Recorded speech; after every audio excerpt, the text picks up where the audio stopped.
জগন্নাথ রূপে শ্রীক্ষেত্র নীলাচলে আমরা যাকে দেখতে পাই তিনি কে?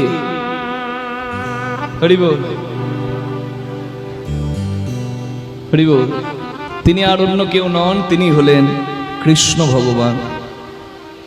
ছোট্ট করে জায়গাটা বলি, প্রভাস যজ্ঞের শেষে ভগবান শ্রীকৃষ্ণ, হরি হরি বল,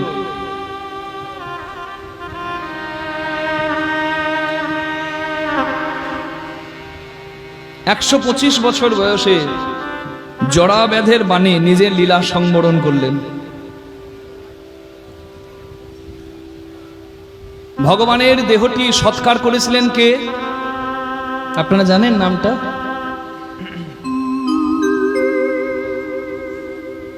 যদি কখনো গুজরাটে যান, দ্বারকায় যান, আপনাদের পরিষ্কার হয়ে যাবে জায়গাগুলো। আমি আজকে বলছি, আপনারা মিলিয়ে নিতে পারবেন। যখন দ্বারকা দর্শনে যাবেন তখন ভালকা তীর্থ যাবেন, যেখানে জরাব্যাধের বাণে কৃষ্ণ ভগবান লীলা সংবরণ করেছিলেন। পূর্বজন্মের বালিপুত্র অঙ্গদ তার পিতার মৃত্যুর প্রতিশোধ নিতে তার পিতার হত্যাকারীকে নিজের হাতে হত্যা করবেন, এই প্রার্থনা শ্রীরামের কাছে জানিয়েছিলেন।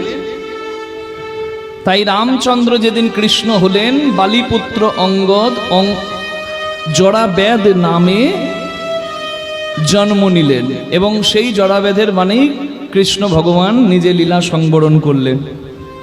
এই পর্যন্ত তো আপনারা জানেন নাকি মা?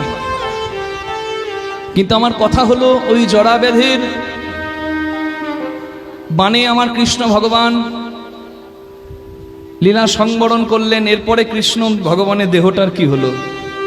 খুব মন দিয়ে শুনবেন জায়গাটা। এরপরে যখন জগন্নাথ মন্দিরে যাবেন, আমার এই কথাটা যদি মন দিয়ে শুনে নেন, তাহলে কৃষ্ণ ভক্তি, হরি বল, জগন্নাথের প্রতি ভক্তি আরো অনেক গুণ বেড়ে যাবে। কৃষ্ণ ভগবানের দেহটার সৎকার করেছিলেন কে? অর্জুন। কৃষ্ণ ভগবান জানতেন যদুকুল ধ্বংস হয়ে যাবে, কেউ থাকবে না তার দেহটা সৎকার করার জন্য। ওই গান্ধারীর অভিশাপ আর মুনির অভিশাপ, দুর্বাসা মুনি, হরি বল। যাহা ভবিতব্য তাহা হবেই কৃষ্ণ ভগবান জানতেন। তাই অর্জুনকে বলেছিলেন, সখা,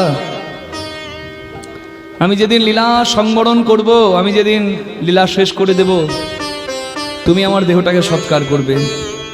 কারণ কৃষ্ণ ভগবান তো নরদেহ নিয়ে লীলা করেছেন।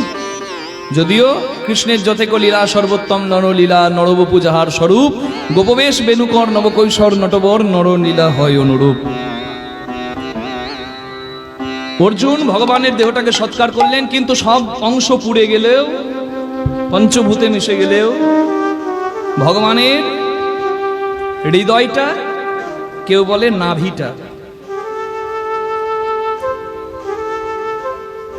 অগ্নি শেষ করতে পারেনি। তাই গুজরাটে আছে আরবিক সাগর, আরব সাগরের তীর, আরবিক সি। সেইখানে ওই যে ভস্মটা ফেলা হলো, ওই যে প্রভাস তীর্থে ফেলা হলো, প্রভাস নদী মিশে